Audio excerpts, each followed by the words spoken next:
सोच ये ना रखें कि मुझे रास्ता अच्छा मिले, बल्कि ये होना चाहिए कि मैं जहाँ पाँव रखूँ, वो रास्ता अच्छा हो जाए। कई बार लोग बाग कंप्लेन करते हैं कि यार हमारे पास पैसे नहीं है, इसलिए हम अच्छी कोचिंग नहीं जॉइन कर पा रहे हैं, अच्छी तैयारी नहीं कर पा रहे हैं क्योंकि हमें कुछ कमी है, हम पढ़ नहीं पा रहे हैं। एक बार चलना तो शुरू करो यार, एक बार चलना शुरू करो, ऑटोमैटिकली पूरे रास्ते खुलते जाएँगे। मैं हमेशा जब इस चीज़ के बारे में जो है बात करता हूँ, मेरे दिमाग में एक ऑफ़िसर का नाम आता है, सैफिन। काफ़ी फ़ेमस है, आपने उनका नाम सुना होगा, उनकी स्पीच भी है, काफ़ी आईपीएस ऑफ़िसर है, सैफिन करके। तो उनका अगर इंटरव्यू वगैरह सुना हो, स्पीच सुनी हो, तो उसमें उन्होंने एक बात कही थी कि मेरी फ़ैमिली की कंडीशन काफ़ी बुरी थी। उनकी मदर जो है वो दूसरों के यहाँ जाकर काम करती थी, राइट? रोटी वगैरह बनाती थी। तो उन्होंने बोला बट फिर भी मैंने सोचा कि यार मुझे बेस्ट टू बेस्ट कोचिंग में जाना है, बेस्ट टू बेस्ट तैयारी करनी है। मुझे पता था कि उनको पता था कि उनके पास पैसा नहीं है। उन्होंने ये चीज़ बोली कि उनके पास पैसा नहीं है, बट फिर भी उन्होंने सोच लिया था कि करना है तो यही करना है। अपने आप रास्ता खुलेगा। ये मत सोचो कि कोई करवा दे, कोई करवा दे। चलो अपने आप जो है वो चीज़ें होती आएँगी। जहाँ पर आप हो सबसे बेस्ट जगह पर हो। कंप्लेन मत करो कि मेरे माँ-बाप के पास पैसा नहीं है तो मैं कोई कोचिंग जॉइन नहीं कर रहा हूँ। कोई दिक्कत नहीं है। सब रास्ते अपने आप खुलेंगे। आपको सपोर्ट करने वाले लोग अपने आप मिलेंगे। अगर नहीं मिलते हैं, तो कहीं न कहीं से जुगाड़ हो जाएगी। किसी स्टूडेंट किसी कुछ छोटे जो क्लास के बच्चे होते हैं ना 6, 7, 8 क्लास के बच्चे उनको पढ़ाओ, उनको ट्यूशन दो। कितनी सारी चीज़ें हैं, पार्ट टाइम जॉब करो। ऑटोमैटिकली जो है वो आपको आपके लिए सब रास्ते खुलेंगे। तो जय हिंद guys, welcome to Jhansar academy for IAS. मैं उम्मीद करता हूँ मेरी आवाज़ प्रॉपर्ली आपको सुनाई दे रही होगी और स्क्रीन प्रॉपर्ली दिखाई दे रही होगी। तो प्लीज़ बता दीजिएगा, सेशन को हम लोग स्टार्ट करेंगे। 2 जून 2022 का ये द हिंदू न्यूज़ एनालिसिस का लेक्चर है। द हिंदू न्यूज़पेपर हम लोग कवर करेंगे 2 जून 2022 का। तो इसके हेडर की न्यूज़ अगर देखी जाए, हेडर पे तो आप देखेंगे पहली पॉलिटिकल न्यूज़ है जो हमारे लिए बिल्कुल काम की नहीं है। दूसरी जो न्यूज़ है इसके बारे में हम लोग चर्चा करेंगे आगे चल के 12 नंबर पेज पर। एक कैंपेन है जिसके थ्रू कोविड-19 का वैक्सीनेशन तेज़ किया जा रहा है, हालाँकि पहले भी इसके बारे में हम चर्चा कर चुके हैं। यूनाइटेड स्टेट्स जो है वो मीडियम रॉकेट सिस्टम भेजेगा यूक्रेन को। कुछ याद आ रहा है? अभी 3-4 दिन पहले यूनाइटेड स्टेट्स ने कहा था no, no we will not going to provide any weapons to Ukraine. याद आ रहा है? तब मैंने क्या बोला था? दिखा कुछ रहा है, करेगा कुछ और। तो कर दिया। They are sending medium range rocket system. अरे ये इंटरनेशनल पॉलिटिक्स है, होने से पहले आपको पता लगना चाहिए। आप इस एग्जाम की तैयारी कर रहे हो, ऑफिसर बनोगे, घटना घटने से पहले आपके पास पूरा ब्लूप्रिंट रेडी हो जाना चाहिए कि घटना घटेगी तो कैसे घटेगी, इसका क्या परिणाम होगा। क्योंकि आप खुद बड़े-बड़े मिशन करोगे। तो ऐसा माइंड को अपने आप को अभी से ट्रेन करो कि आगे क्या होगा उसका पहले से आप अंदाजा लगाओ। प्रेडिक्ट तो करना शुरू करो धीरे-धीरे करके जो है वो ऑटोमेटिकली लॉजिक्स। और देखो प्रेडिक्ट का मतलब ये नहीं तुक्का मार दिया कुछ तो भी। तुक्के वाला काम नहीं आप लोगों का। You guys are officers. आपका काम कैसा है? सटीक, कंसेप्चुअल बेस्ड, लॉजिकल बेस्ड, उस तरीके से आपको करना है। खुद हमला करेगा, यूक्रेन की हेल्प नहीं करेगा, ये कहा था। क्या? यूक्रेन वो वेपन्स को लेकर था उसमें। यस, चलो। जीएसटी का कलेक्शन जो है 1.41 लाख करोड़ रुपीस ऑलमोस्ट मई मंथ में पहुंचा है। 44% का ये जंप देखने को मिला है। तो ये हमारे लिए काम करिए और जनरली पता होना चाहिए कि यार जीएसटी का अच्छा खासा कलेक्शन हो रहा है, मतलब लोग बाग अच्छा खासा जीएसटी रिटर्न फाइल कर रहे हैं। हमारे यहाँ के लोग थोड़े सुधर गए हैं, राइट? सीरियस हो गए हैं थोड़े कि चलो यार जीएसटी रिटर्न फाइल करना चाहिए। क्या ऐसा है? क्या लोग सीरियस हुए? नहीं, नहीं। भाई जीएसटी का ऑब्जेक्टिव फुलफिल हो रहा है। आप कहीं पर भी प्रोडक्ट जो बेचोगे, पहले जीएसटी काट लिया जाएगा। फिर जो रिटेलर होगा उसको जीएसटी रिटर्न पे करना पड़ेगा। पता ही वाली बात सभी लोग को। सभी को पता है जो गुड्स जीएसटी कैसे काम करती है। जो गुड है जैसे कि आप दुकान गए, आपने एक चिप्स का पैकेट जो है वो खरीदे। चलो छोड़ो चिप्स का पैकेट मत मत खरीदो, राइट? कुछ और पैकेट खरीदो। चलो अपने ब्राउन राइस का पैकेट खरीदते हैं, अपन दुकान चल के। जब आप वो ब्राउन राइस का पैकेट खरीदते हो ना, तो उसमें आप जो पैसा देते हो वो इंक्लूसिव ऑफ ऑल टैक्सेस है। और जो वो रिटेलर है, जिस दुकानदार से आप खरीद रहे हो, उसने किसी होलसेलर से खरीदा है, मतलब उसने ऑलरेडी होलसेलर को पैसा दे दिया है। उस होलसेलर ने फैक्ट्री से खरीदा है, मतलब उसने फैक्ट्री को पैसा दे दिया है। मतलब टैक्स पहले ही कलेक्ट किया जा चुका है। टैक्स पहले ही कलेक्ट हो चुका है। सवाल ये था कि रिटर्न फाइल करना। तो ये अब जो जीएसटी के सिस्टम है ये अच्छा ऑपरेट कर रहा है। इसका मतलब ये नहीं है कि people are very much serious. ये हमारा सिस्टम है जिस सिस्टम के थ्रू हम लोग को बेनिफिट मिल रहा है। Approach should be administrative. आपकी अप्रोच एडमिनिस्ट्रेटिव होनी चाहिए। ये क्या है? एडमिनिस्ट्रेटिव अप्रोच है। भाई जब आप ऑफिसर बनेंगे तो आप एक ऐसा सिस्टम बनाने की कोशिश करेंगे ना कि जिसके ऊपर किसी और के ऊपर आपकी डिपेंडेंसी ना हो। जीएसटी वो चीज है। बात समझ में आई कि क्या बताने की कोशिश कर रहा हूं मैं? न्यूज तो ये है कि जीएसटी का कलेक्शन जंप हुआ है, बट यहां पर आपको जीएसटी का एक पॉजिटिव पॉइंट जो है वो मिल गया, एक अंडरस्टैंडिंग डेवलप हो गई कि अरे हाँ यार, कि जीएसटी जो है वो सक्सेसफुल हम लोग को देखने को मिल रहा है, ये हो रहा है, राइट? तो this is thing. Caste based census के बारे में सभी को पता है। क्या हमारी कंट्री के अंदर कास्ट बेस्ड सेंसस होते हैं? क्या हमारे, अच्छा मुझे एक चीज बताओ, किसी को रिंगटोन सुनाई दे रही है? किसी को रिंगटोन सुनाई दे रही है अभी? नहीं ना? काम हो गया अपना। दे रही थी क्या रिंगटोन जो पहले दे रही थी? अब वो डिस्टर्बेंस शायद नहीं होगी कि मैंने डू नॉट डिस्टर्ब इसको ऑन किया है, तो शायद अब वो रिफ्लेक्ट नहीं करेगा। बहुत बढ़िया। हमारी कंट्री के अंदर कास्ट बेस्ड सेंसस होते हैं। कास्ट बेस्ड सेंसस होते हैं हमारी कंट्री में। कास्ट के आधार पर सेंसस कंडक्ट होते हैं। हाँ होते हैं। हाँ होते हैं, बट वो पब्लिश नहीं किए जाते, क्योंकि अगर वो पब्लिश हो जाएंगे तो कम्युनिटी के बीच में दंगे तक हो सकते हैं। तो इसीलिए ये पब्लिश नहीं किए जाते, ये सिर्फ आप लोगों के लिए होते हैं, क्योंकि आप आगे चल के ऑफिसर बनेंगे, आप पॉलिसी बनाएंगे, तो इसलिए वो आप लोग के लिए होंगे, ऑफिसर्स के लिए होते हैं वो। ठीक है, तो अभी बिहार के अंदर कास्ट बेस्ड सेंसस जो है वो होने वाला है, उसको लेकर ये छोटी सी न्यूज थी। बाकी सोनिया गांधी जी को, राहुल गांधी को अभी बुलाया है, इन्फोर्समेंट डायरेक्टरेट ने समन जो है वो भेजा है। अब देखते हैं आगे चल के क्या होता है इनसे रिलेटेड।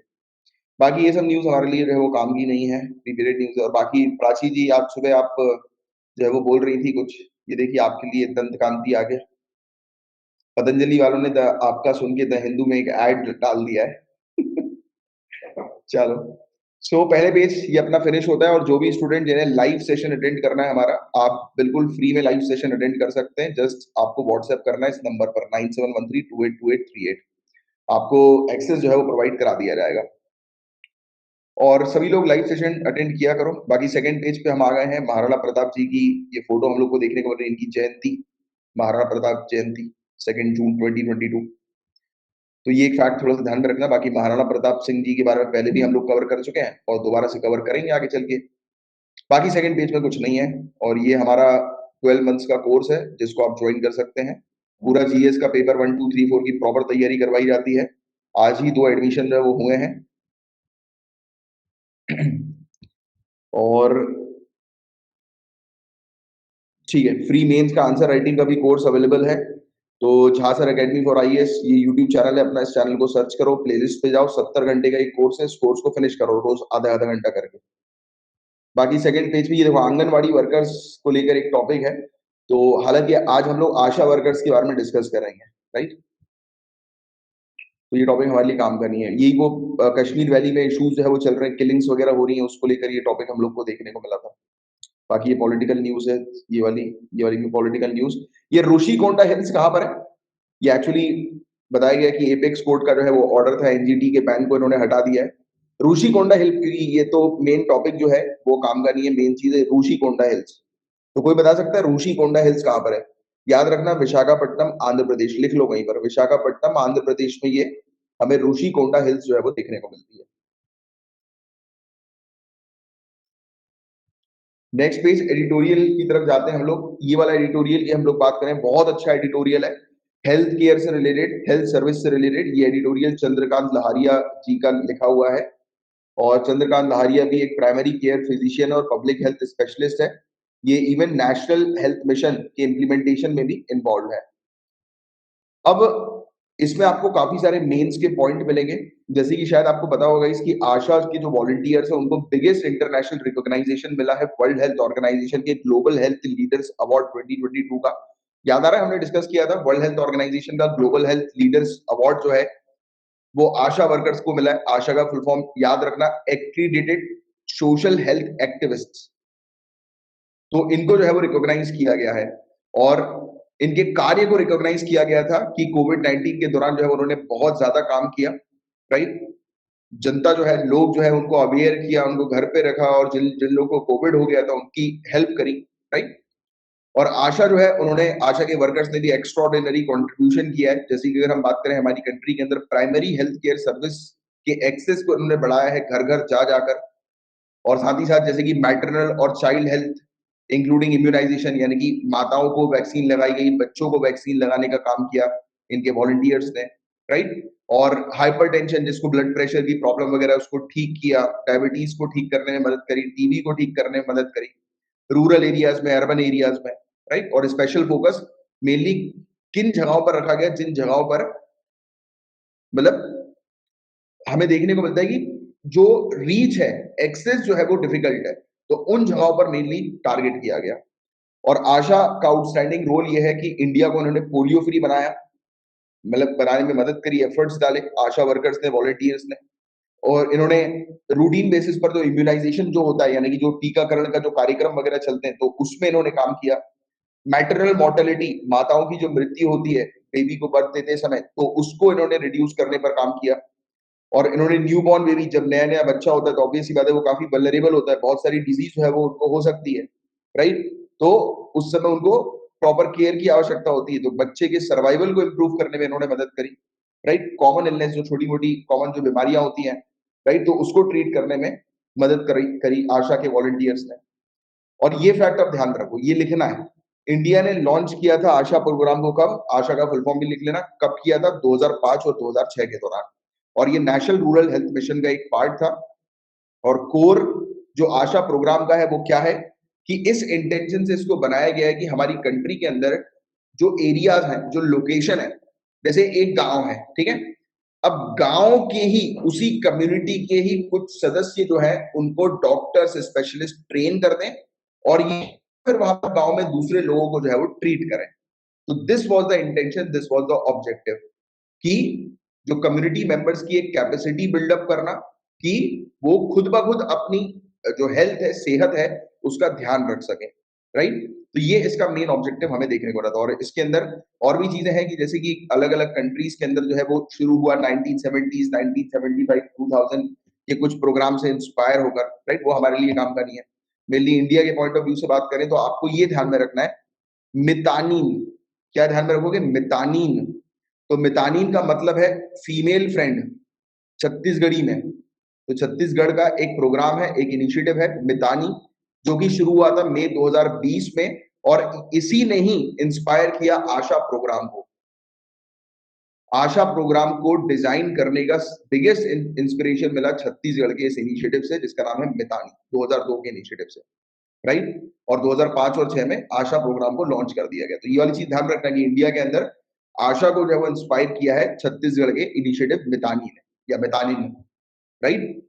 और मितानिन जो है, इनके अंदर सभी फीमेल वॉलंटियर जो हैं, जिनका काम जो है वो क्या होता है, 50 घरों की और 250 लोगों की देखभाल करना, यानी कि इंक्लूडिंग बोथ, कि वहां पर कोई भी किसी प्रकार की प्रॉब्लम आती है हेल्थ से रिलेटेड, तो उनकी सेवा करने के लिए ये फीमेल वॉलंटियर जो है वो इन्वॉल्व रहती हैं, राइट?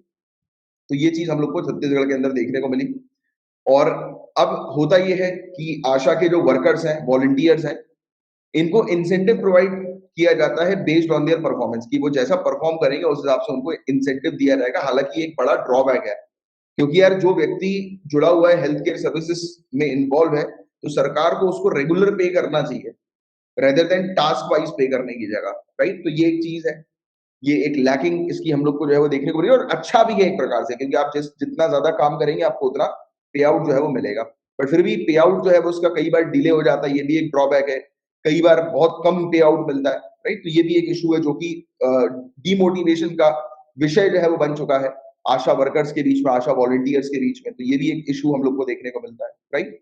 यस, बिल्कुल सही लिख रहे हैं आप। और पार्टिसिपेट करते रहा करो, जब मैं आपको चीजें पढ़ा रहा हूं तो आप भी लिखते जाएं, बोलते जाएं, बात करते जाएं, अपने व्यूज भी जो है वो रखते जाएं। तो यही चीज आपको करनी है। ये प्रैक्टिस जो आपको बता रहा हूँ ना, ये आपके लिए बहुत हेल्पफुल होगी, सिर्फ आपके लिए बता रहा हूँ ये प्रैक्टिस में।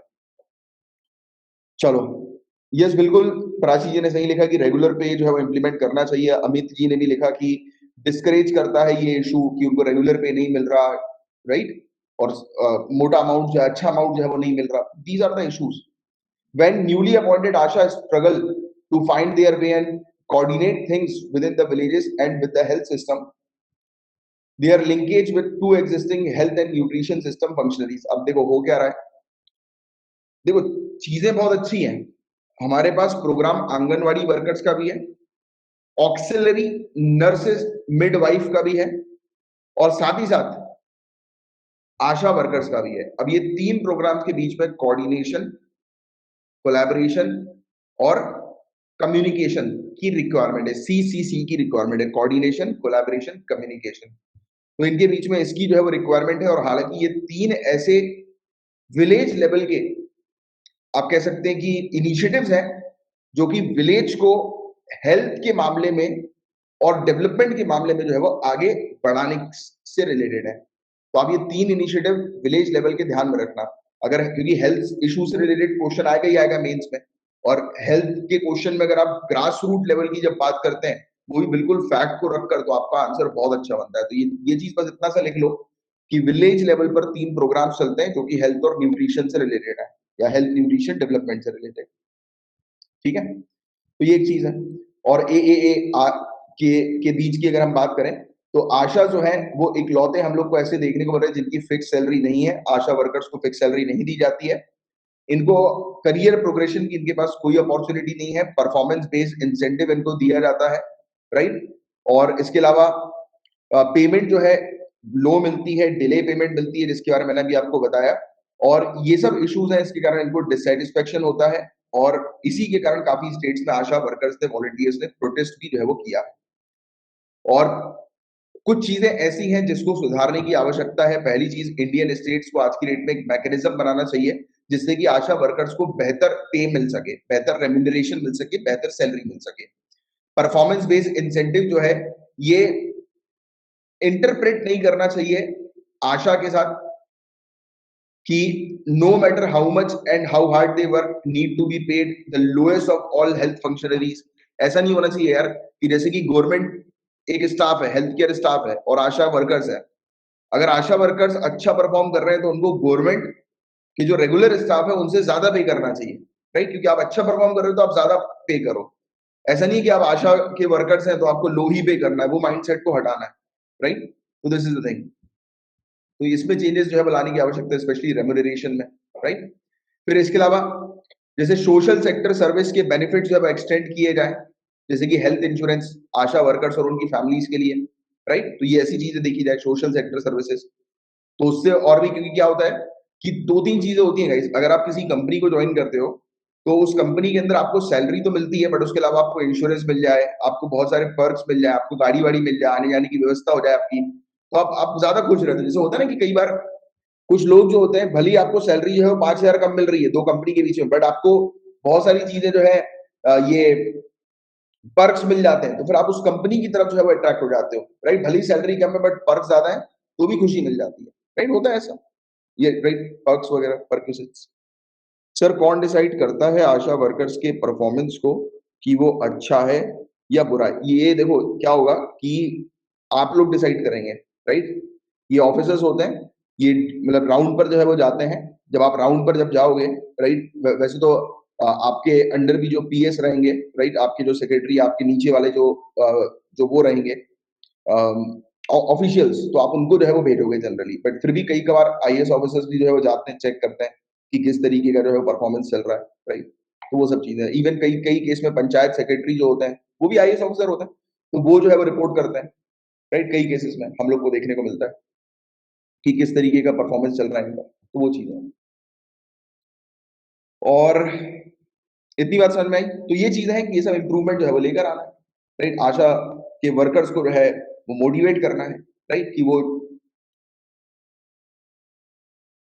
मोटिवेटेड रहकर जो है वो अपनी सर्विस प्रोवाइड कराएं। नहीं तो इसमें क्या होगा कि अभी वो अच्छा काम कर रहे हैं, बट आप उनको जो है वो रेम्यूनरेशन अच्छा नहीं दोगे, पे अच्छा नहीं दोगे, तो छोड़ देंगे वो फिर, राइट? तो this is the thing. Fifth, there are arguments for regularisation of many temporary posts in the national health mission and making Asha permanent government employee। तो कहा जा रहा है कि आशा के जो वॉलंटियर्स हैं उनको परमानेंट गवर्नमेंट एम्प्लॉय बना दो। कभी-कभी पता है डर भी लगता है, ठेके पे जो चीज़ होती है ना उस पे अच्छा काम होता है, बट रेगुलर बेसिस पे जो चीज़ होती है ना परमानेंट पे, तो उस पे काम अच्छा नहीं होता। हालाँकि हाँ, चीज़ें टाइट हो चुकी हैं आज की डेट में, राइट? आज की डेट में जैसे आप ही हैं, आप जब ऑफिसर्स बनेंगे तो ऑब्वियस सी बात है कि आपका सबऑर्डिनेट जो है, नीचे का जो ऑफिसर है, तो वो ऑब्वियस सी बात है कि यार वो तो अगर ढंग से काम नहीं करेगा तो आप उसको चमकाओगे, राइट?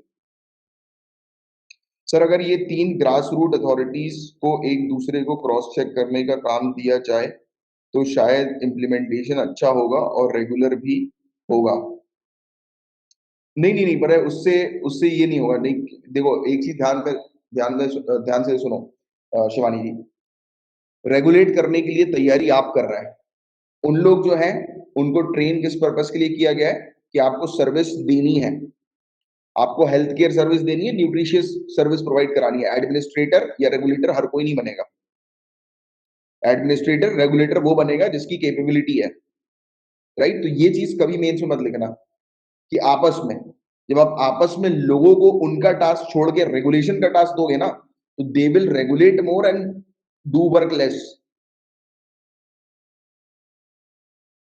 और वर्कर्स जो दूसरे वर्कर हैं हमेशा याद रखना, वो जज वाली बात नहीं, जज तो करेंगे, ये इनिशिएटिव ठीक है, बट द पॉइंट इज कि एडमिनिस्ट्रेशन का काम एडमिनिस्ट्रेशन का होता है।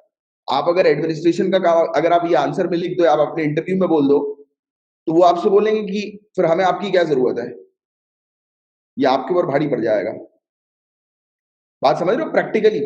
अगर आप बोल दोगे कि उनको आपस में क्रॉस चेक करने दिया जाए, तो आईएएस ऑफिसर की क्या जरूरत है, ऑफिशियल्स की क्या जरूरत है? वो आपके ऊपर उल्टा पड़े। कभी भी ऐसी चीज मत लिखना जो आपके इंटरेस्ट के खिलाफ हो। मैंने आपको बोला ना, कोई भी चीज पढ़ रहे हो, कोई भी चीज कहीं पर भी दिमाग लगा रहे हो, अपने दिमाग को एक ऑफिसर की तरह बनाओ कि आपका इंटरेस्ट हार्म नहीं होना चाहिए, क्योंकि आप पढ़ाई किसके लिए कर रहे हो, तैयारी किसके लिए कर रहे हो, ऑफिसर बनने के लिए कर रहे हो। और आप अपनी ऑफिसर की ड्यूटी क्या होती है? To regulate, to check whether everything is going, मतलब ठीक ठाक तरीके से, प्रॉपर तरीके से, राइट, लॉ एंड ऑर्डर के थ्रू। तो वो आप चेक करोगे, वो आपका काम होगा। और आप अपने काम को किसी और को दे दोगे तो फिर आपकी क्या जरूरत है, राइट? तो वो वाली एक चीज है। सो इसके अलावा जो है वो क्या चीज जो है बताई गई है, देखो आशा वर्कर्स को तो यहाँ पर भी ऑथर ने ये चीज जो है वो कही है कि आशा वर्कर्स को हम परमानेंट तो ऑब्वियसली नहीं रख सकते, बट हमें कोई मिडिल पाथ जो है वो चूज करने की आवश्यकता है। It is a reminder and an opportunity for further strengthening. जैसे कि अभी रिकॉग्नाइजेशन मिला है आशा के वॉलंटियर्स को, तो हमारे लिए एक रिमाइंडर भी है और अपॉर्चुनिटी भी है कि हम और मजबूत बनाएं आशा प्रोग्राम्स को, और बेटर करें, उसके अंदर जो गैप्स हैं उसको फुलफिल करें, राइट?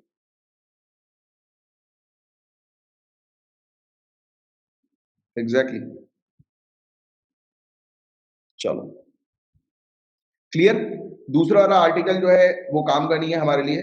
ये बेसिकली डेथ पेनाल्टी सेंटेंस जो है उसके रिफॉर्म को लेकर जो है ये आर्टिकल आया है। तो उस आर्टिकल के अंदर कुछ मतलब सिर्फ केस स्टडी टाइप की जो है वो मेंशन्ड है, वो भी कोर्ट के ऑर्डर्स वगैरह, जो आपके लिए एग्जामिनेशन के लिए काम का नहीं है।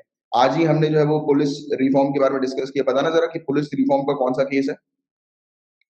पुलिस रिफॉर्म को लेकर आज ही मैंने आपको पढ़ाया है। पुलिस रिफॉर्म को लेकर कौन सा केस है बताइए जरा, कौन सा जजमेंट है?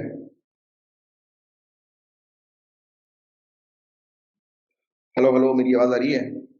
सुप्रीम कोर्ट का 2006 का प्रकाश जजमेंट हम लोग को जो है वो देखने को मिलता है, राइट? तो ये चीज आपको जो है वो ध्यान में रखनी है, ये चीज ध्यान में रखनी है। चलो अब देखिए, ये वाला जो टॉपिक है इसमें ये चीज बताई जा रही है कि हमारी कंट्री ने रिकवरी करी है, बट यस उतनी ज्यादा रिकवरी नहीं की है। तो इकोनॉमिक रिकवरी से रिलेटेड ये टॉपिक था कि कोविड 19 के बाद से हमारा ग्रॉस डोमेस्टिक प्रोडक्ट जो है 8.7% बढ़ा है, ग्रॉस वैल्यू एडेड हमारा हो गया है 8.1% का। और जब जीडीपी जो है वो क्रैश हुई थी 6.6% से, और ग्रॉस वैल्यू एडेड जो है वो 4.8% से क्रैश हुए थे। हमने रिकवरी तो करी ऑब्वियसली, पैंडेमिक लेवल से बियॉन्ड हम जा चुके हैं, बट सिर्फ 1.5% और 2.9% ही हम लोग ने रिकवरी करी है। तो ये इकोनॉमिक पॉइंट ऑफ व्यू से ये टॉपिक है जिसके बारे में ऑलरेडी आपको पता है कि right now we are in a recovery mode. हाँ ठीक है, इंटरनेशनल लेवल पर सप्लाई चेन का इशू जो है वो चल रहा है, there are various problems, but economy हमने अपनी रिकवर करी है through our various programme. But again, सिर्फ प्रोग्राम के थ्रू इकोनॉमी रिकवर नहीं हुई है, इस रिकवरी के पीछे हम बहुत बड़े कर्जे में हैं, शायद ये चीज आपको पता होगी।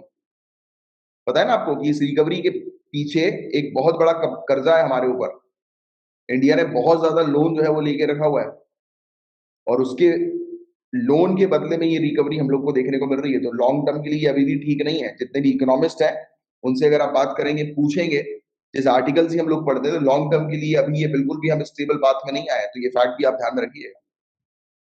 और आपको बताएगा इसके अभी रिसेंट पास में नेपाल के अंदर एक एयरक्राफ्ट जो है वो क्रैश हुआ था, राइट। 22 पैसेंजर थे, including Indian family also, right. तो इसी को लेकर एक चिंता वाली बात जो है वो आ गई है, कंसर्न आ गया है एयर सेफ्टी को लेकर। तो नेपाल जो है वो एयर सेफ्टी पर जो है वो काम करने पर अब फोकस कर रहा है। तो इसको लेकर ये टॉपिक था, और ऑब्वियस ही बात है कि एयर सेफ्टी पर फोकस करने की तो बहुत ज्यादा आवश्यकता है। इवन इंडिया के केस में तो हमने ऑलरेडी अपने जो जो होता है ना कि फुट काउंट्स या पैसेंजर्स, उनको हमने इंक्रीज कर दिया है उड़े देश का आम नागरिक उड़ान स्कीम के थ्रू, राइट। हम जो है वो रीजनल एरियाज पर कनेक्टिविटी जो है वो क्रिएट कर रहे हैं, एयर कनेक्टिविटी, राइट। जिन जिन एरियाज पर एयरपोर्ट्स नहीं थे, एयर कनेक्टिविटी नहीं थी, उन एरियाज पर हम उड़े देश के आम नागरिक जो इनिशिएटिव है उसके थ्रू ओपन कर रहा है। तो इट इज वेरी इंपॉर्टेंट कि आप एयर रूट्स तो ओपन कर लो, बट जो एरोप्लेन्स वगैरह जो है इनकी सेफ्टी पर ध्यान रखने की काफी ज्यादा आवश्यकता है, क्योंकि क्रैशेस वगैरह अगर होंगे तो पूरा का पूरा जितने की जितने इनिशिएटिव धरे के धरे रह जाएंगे, कोई काम को बचे नहीं, कि लाइफ से बढ़कर और कुछ है नहीं, राइट। ठीक है, ये ओपिनियन वाला पेज है, हमारे लिए काम का नहीं है, कुछ काम की चीज नहीं आई है। बाकी इसकी अगर हम लोग बात करें, एक मिनट, तो ये वाली चीज तो आप जानते हैं कि यूरोपियन यूनियन ने जो है वो बैन लगा दिया है 90% रशिया का क्रूड ऑयल, कच्चा तेल का इंपोर्ट जो है इस साल तक जो है ये खत्म करने वाले हैं, राइट। तो आप इस चीज के बारे में बताइए आप लोगों को। बट इन्होंने एक चीज जो है वो एग्जेम्प्ट कर दी है, वो है पाइपलाइन। तो पाइपलाइन से होने वाले इंपोर्ट को एग्जेम्प्ट कर दिया, और उसके पीछे का लॉजिक ये है कि जैसे कि हंगारी, चेक रिपब्लिक, स्लोवाकिया, ये जो कंट्री है लैंडलॉक कंट्री है, ये काफी ज्यादा डिपेंडेंट होती है रशियन पाइपलाइन ऑयल के ऊपर, राइट। और इनके पास अभी कोई ऑल्टरनेटिव नहीं है कि वो पोर्ट के एब्सेंस में जो है वो दूसरे सोर्स जो है वो उठा सके, क्योंकि इनके पास पोर्ट नहीं है। पोर्ट होता तो आसानी से इनके पास जो है वो आ जाता तेल वगैरह। तो अभी के लिए जो वो है पाइपलाइन के थ्रू जो ऑयल इंपोर्ट होता है, तो उसको अभी के लिए जो है उन्होंने बैन नहीं किया है। और ये चीज एक हम लोग को देखने को मिली है, जिसके बारे में आइडिया मुझे, बैन क्यों किया, तो वो यूक्रेन का इशू है, क्लियरली आप जानते ही हैं। ये यूनाइटेड स्टेट्स के अंदर भी बंदूक चली थी, उसको लेकर ये पूरा जो है वो टॉपिक था कि किस प्रकार से जो आर्म्स एक्ट जो हम लोग को देखने को मिलते हैं, राइट। जैसे कि यूनाइटेड स्टेट्स में तो काफी इजी है, हमारे यहाँ तो मैं खुद 2 साल से वेट कर रहा हूँ गन का लाइसेंस मिल जाए मुझे, राइट। मिल ही नहीं रहा है, राइट। जुगाड़ तुगाड़ में लगा हुआ हूँ, राइट। बट बाकी अ, आप चले जाए यूनाइटेड स्टेट्स, वहां पर इजिली आपको जो है वो गन मिल जाएगी, राइट। बट अपने यहाँ तो बहुत रिस्ट्रिक्शन है। तो इंडियन लॉ जो है particularly elaborate in dealing with the sale and unlawful trade of weapon. It also enlists specific provision on curtailing the use of licensed weapon to ensure social harmony. भाई देखो, कट्टा वट्टा तो मिल जाता है वैसे मार्केट में, बट बट कट्टा वट्टा रखना आप जानते हो कि बहुत डेंजरस होता है, इलीगल होता है, बिल्कुल किसी को भी नहीं रखना चाहिए। बट लाइसेंस जो बंदूक होती है वो भी मिलना इंडिया के अंदर काफी डिफिकल्ट है। और आपको चिंता करने की जरूरत नहीं यार, आप लोग को बस एग्जाम क्रैक करना है, ऑटोमेटिकली गन आ जाएगी। गन आ जाएगी, बॉडीगार्ड आ जाएंगे, सिक्योरिटी आ जाएंगे, सब कुछ मिलेगा, बस सिर्फ एग्जाम क्रैक करो। इंडिया ला सकते हैं गन। अलका जी क्यों लेके आ रहे हैं यार, आपको क्या जरूरत है यार, नहीं ला सकते गन। आप ट्रैवल ही नहीं कर सकते गन के थ्रू, अब गन लेकर आ जाओगे यहाँ पे, तो इंडिया के अंदर गन रखने के लिए इंडियन लाइसेंस की जरूरत पड़ेगी ना। फिर इलीगल तरीके से रख के बैठोगे कि फिर किसी ने पकड़ लिया तो बस। भाई पर्सनली कैसे कराओगे इंपोर्ट आप? आप ये गन वन ये सब चीजें कुछ इंपोर्ट नहीं करा सकते? कैसी बातें कर रहे हो यार आप, एकदम से ऊपर से वो हो गया क्या? हाँ यार, गवर्नमेंट तो कराती है, गवर्नमेंट तो आपको पता है कि वो तो वेपन्स कराती है गवर्नमेंट। ऐसे थोड़ी ना कि ऐसे ये गन्स वगैरह जो है वो इंपोर्ट जो है वो करवाए, गवर्नमेंट कराती है। आर्टिलरी गन, बड़ी बड़ी गन्स, राइट, जो हमारी आर्म फोर्सेस यूज करती है, ये छर्रे वर्रे नहीं करवाती सरकार। वो उसके लिए हमारे पास है फैक्ट्री, उस पर हमारा काम चल रहा है, मतलब होता रहता है, वहां पे मैन्युफैक्चरिंग होती रहती है।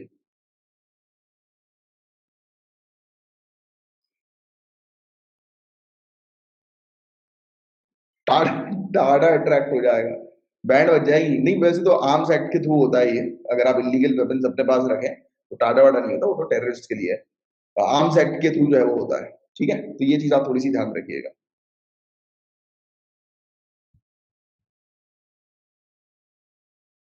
और उसमें पता है, अगर कोई पुलिस वाला, उसको अगर किसी के पास इलीगल वेपन मिल जाए, उस पुलिस वाले को बेहतरीन इंसेंटिव मिलता है।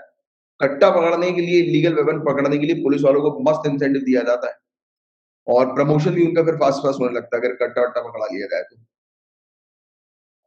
ये एक चीज रहती है। बस आप लोग को सोचने की जरूरत नहीं है यार, आपके पास तो रहेगा। एग्जाम क्रैक करो, आपको मिलेगा। चलो, इंडस वाटर ट्रीटी के बारे में आप लोग जानते हैं? इसमें अपन ने कल परसों ही पढ़ा था ना शायद, इंडस वाटर ट्रीटी के बारे में भी डिस्कस्ड अबाउट इट। इसमें यार तीन चार चीजें ध्यान में रखो। ये 1960 की एक तो ट्रीटी है, इंडस वाटर ट्रीटी 1960।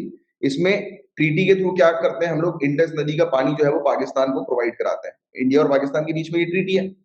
अब इसमें कौन सी नदी का पानी पाकिस्तान के पास जाता है, कौन सी नदी का पानी हमारे पास आता है, तो ये चीज ध्यान में रखना। तीन ईस्टर्न नदी जो है, रावी, बियास, सतलज, इंडस की ट्राइब्यूटरी है, तो ये फैक्ट याद रखना।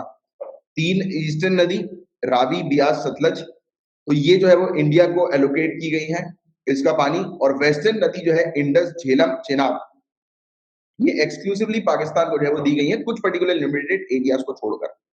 राइट, तो ये बस एक फैक्ट बस ध्यान में रखो। बाकी हर साल पाकिस्तानी अथॉरिटी आती है, एक साल वो आते हैं, एक साल हम जाते हैं, और इंडस वाटर ट्रीटी पर चर्चा होती है, बातचीत होती है, चेक करते हैं कि प्रॉपर तरीके से पानी का फ्लो है कि नहीं, कहीं कोई इलीगल कंस्ट्रक्शन तो नहीं बन गया, रोका तो नहीं जा रहा, पानी डाइवर्ट तो नहीं किया जा रहा, तो वो सब पूरा इंस्पेक्शन वगैरह होता है। अच्छा, इसके अलावा एक इंटरेस्टिंग सा फैक्ट मैं आपको बताता हूँ। ये ये Russian kept milk from going sour, मेरे ख्याल से ये दूध फटना जिसको हम लोग आम शब्दों में कहते हैं, तो रशियन बताओ क्या करते हैं दूध फटने से बचने के लिए, ये उसमें क्या डालते हैं, पढ़ो। अगली बार आपको अगर अपने घर में दूध फटने से बचाना है तो उसमें एक मेंढक उठा के डाल देना। क्या क्या क्या करते हैं यार ये रशियंस, बाप रे। ऑपरेशन फ्लड के बारे में आप लोग जानते हैं? ऑपरेशन फ्लड जो है वो कब का है? 1970 का। ठीक है, ये फैक्ट आप ध्यान में रखिए, 1970 का ऑपरेशन फ्लड है। और आपको पता होगा ऑपरेशन फ्लड के थ्रू डेयरी डेवलपमेंट प्रोग्राम है ये, राइट। चलो, ये पॉलिटिकल न्यूज आ गई। हाँ, अब देखिए, गवर्नमेंट ई मार्केट प्लेस क्या है पता है किसी को? गवर्नमेंट ई मार्केट प्लेस, अभी क्या किया जा रहा है कि गवर्नमेंट अलाउ कर रही है कंपनीज को, प्राइवेट कंपनीज वगैरह को, कि वो भी अपने प्रोडक्ट जो है वो ऑनलाइन सेल कर सकती हैं गवर्नमेंट ई मार्केट प्लेटफॉर्म पे। क्या है ये जेम प्लेटफॉर्म? कोई बताएगा मुझे, क्या है जेम प्लेटफॉर्म, क्या होता है इस प्लेटफॉर्म में?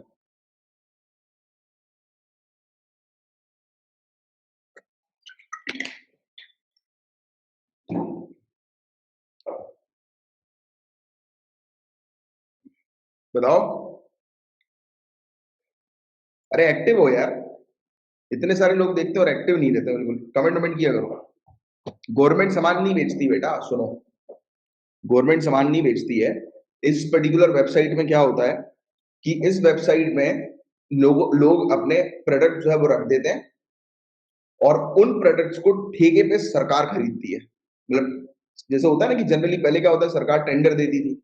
अब गवर्नमेंट ई मार्केट प्लेस से गवर्नमेंट जो है वो अपनी जितनी भी, जैसे आप आपका जैसे ऑफिस है, ठीक है, डिस्ट्रिक्ट कलेक्टरेट का आपका ऑफिस है। अब आपके ऑफिस में डे टू डे की काफी सारी चीजें लगती है, स्टेशनरी लगता है, ये लगता है, वो लगता है। तो ये क्या करते हैं कि पहले तो ऐसे टेंडर जो है वो दिए जाते थे। अब ये गवर्नमेंट ई मार्केट प्लेस के थ्रू जो है वो चीजें मंगवा लेते हैं। इन्होंने क्लिक किया, ऑर्डर दिया एक बार में, और वो आ जाता है। तो ये चीज होती है, ई मार्केट प्लेस है। समझे? क्लियर? नहीं नहीं, ये अमेजोन की तरह नहीं है, ये गवर्नमेंट के लिए है ये वाली चीज, तो ये चीज आप ध्यान में रखिएगा। चलिए, अब गिग वर्कर्स कौन होते हैं ये बताओ। सेंटर ने कहा है कि अभी सेशन जो है वो कंडक्ट करेगी गिग वर्कर के लिए, बट गिग वर्कर कौन होते हैं? हाँ, मीडिएटर सिस्टम खत्म हो जाएगा, बिल्कुल सही। Connect seller to government department, बिल्कुल सही। Mayank ji, Amit ji, very good. Ola Uber, yes, like ये ऐसे वर्कर्स होते हैं जो वर्कर्स परमानेंट जॉब नहीं करते हैं, अपनी मर्जी के मालिक होते हैं, वो परमानेंट जॉब नहीं करते हैं। उनका ऐसा है, हाँ, जैसे ओला उबर का ही बेस्ट एग्जांपल है। मतलब उनका इस तरीके का है कि जैसे कि वो एनरोल हो गए, उनका जब मन कर रहा है गाड़ी चलाई, कमा लिया, छोड़ दिया। Freelancer, the best word is freelancer. Freelancer समझते हैं ना, वही है ये। Gig workers are freelancers, right?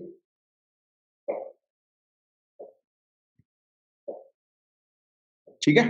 तो ये चीज है। अब सेंटर जो है ये हैंड ओवर कर रही है 10 स्टोलन मूर्तियां तमिलनाडु को। तो केंद्र सरकार 10 चोरी की गई मूर्ति तमिलनाडु को दे रही है। अब ये मूर्ति जो है ऑब्वियसली बात है कि गवर्नमेंट ने चुराई नहीं थी जो उसको दे रही है, ये ऑस्ट्रेलिया से, अलग अलग कंट्री से जो है वो आई है। ठीक है, ऑस्ट्रेलिया से अलग अलग जगह से जो है वो ये ली गई है। तो ये फैक्ट बस ध्यान में रखना, तो ये हालांकि इंपॉर्टेंट नहीं है ये। मैंने सोचा था ये वाली चीज जो है वो ब्रॉन्ज का स्कल्पचर, ये नटराज का, ये 11वीं और 12वीं सेंचुरी का, ये चुराया गया था, राइट? फिर अभी ये जो है एक मंदिर में लाकर रख दिया गया। वैसे इंपॉर्टेंट नहीं है ये वाली चीज, अभी कुछ आता है इस पे तो अपन डिस्कस करेंगे। ठीक है। राम टेम्पल को राष्ट्र मंदिर घोषित किया गया है, या राष्ट्र मंदिर है राम टेम्पल अयोध्या में। तो ये अ, आदित्यनाथ जी जो है वो कह रहे हैं। तो बस एक छोटी सी चीज थी, क्योंकि अभी गर्भगृह जो है ना मंदिर का, तो उसका उद्घाटन हो गया है। 8 नए हाई कोर्ट के जजेस की अपॉइंटमेंट के बारे में सेंटर ने नोटिफाई किया। के यार, बड़ा लॉस। के इनको लेकर एक आर्टिकल था जो आपके लिए काम करी है। अब ये चीज थोड़ी सी ध्यान में रख लो, ये लिख लो।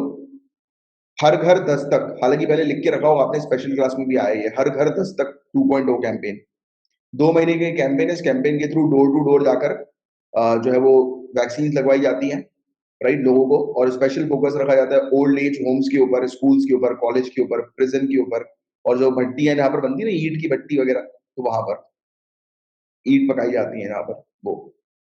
अब एचएएल, हिंदुस्तान एरोनॉटिक्स लिमिटेड जो है वो कन्वर्ट करेगी 6 बोइंग 767 सिविलियन एयरक्राफ्ट को, यानी कि जिस एयरक्राफ्ट में बैठकर आप लोग ट्रेवल कर सकते हैं, तो उस एयरक्राफ्ट को पूरी तरह से कन्वर्ट कर दिया जाएगा मिड एयर रिफ्यूलर्स के तौर पर।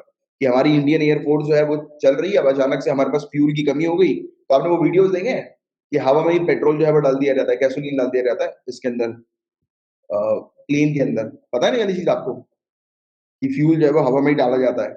तो अब ये बोइंग जो एयरक्राफ्ट है, तो उसको बना रही है एज अ रिफ्यूलर के तौर पर।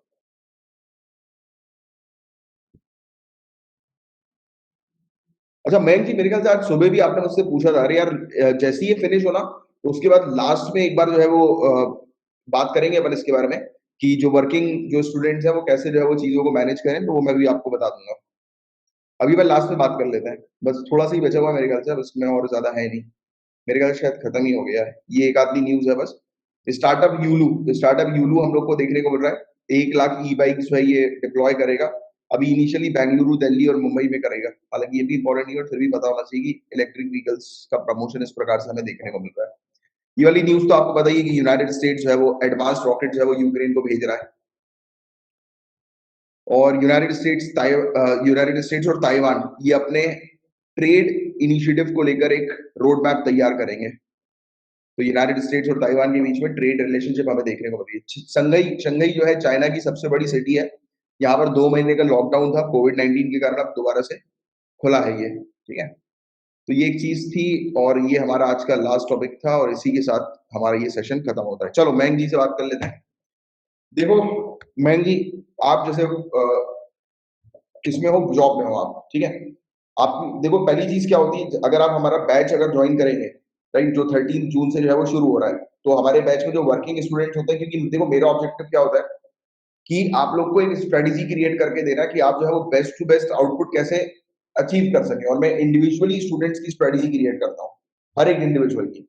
यानी कि आपको मैं कॉल करूंगा और अपन डिस्कस करेंगे आपकी क्या क्या प्रॉब्लम है, आपके पास क्या क्या टाइम है, तो उस टाइम में कैसे चीजें वो आपको मैनेज करना है, तो वो प्रॉपर आपकी काउंसलिंग होगी, और on a regular basis also. और इस बार तो पर्टिकुलर चार्ट जो है वो हर एक स्टूडेंट, पहले जो थी पहले एक एक्सेल शीट में बनाता था, बट इस बार क्या करूंगा, सब्जेक्ट वाइज चार्ट में बनाऊंगा स्टूडेंट्स का।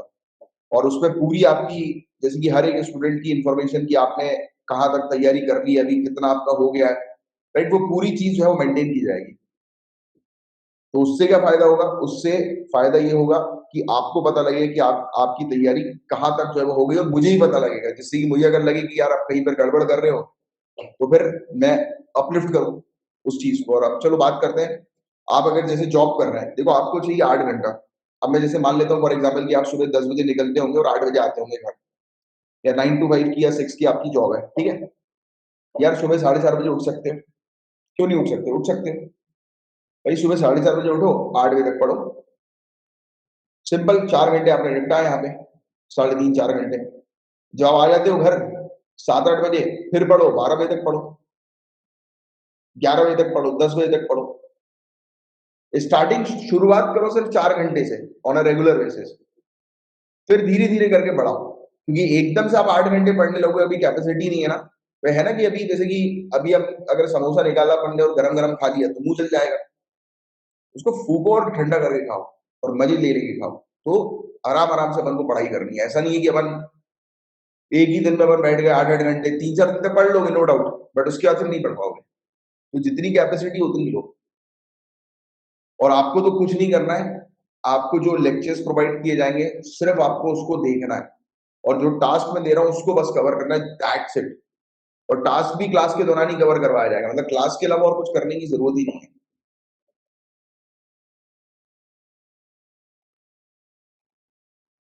एक दिन में कुछ नहीं होता, पूरी चीज़ साइंटिफिक प्रैक्टिस होती है, धीरे-धीरे करके बढ़ाई जाती है। ट्रैवल ट्रैवल के दौरान सुनो लेक्चर, ईयरफ़ोन लगाइए, लेक्चर सुनिए, रिकॉर्डेड सेशन आपको मिलता ही है, ट्रैवल के दौरान। देखो नित्या जी, अभी जैसे कि हम जो है वो जैसे कि फॉर एग्ज़ाम्पल अपनी 2 होती है करंट अफेयर्स की ये वाली क्लास, और फिर 3 घंटे की अपनी इनिशियली जनरल स्टडीज़ की क्लास होगी, ढाई से 3 घंटे के अराउंड,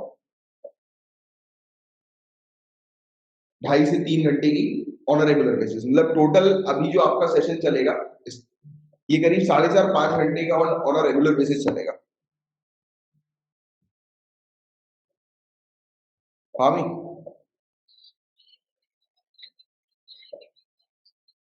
हाँ। हाँ, हाँ, हाँ।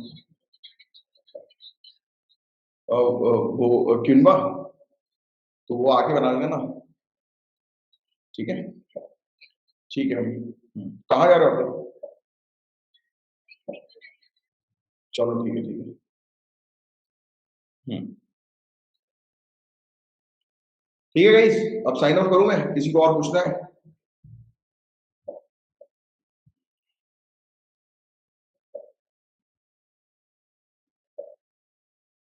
चलो, अब मिलते हैं अपन 9 बजे। आज अगर क्लास हुई तो मैं आपको पहले ही 8 बजे जो है वो इन्फॉर्म कर दूँगा, स्पेशल क्लास करंट अफेयर्स की।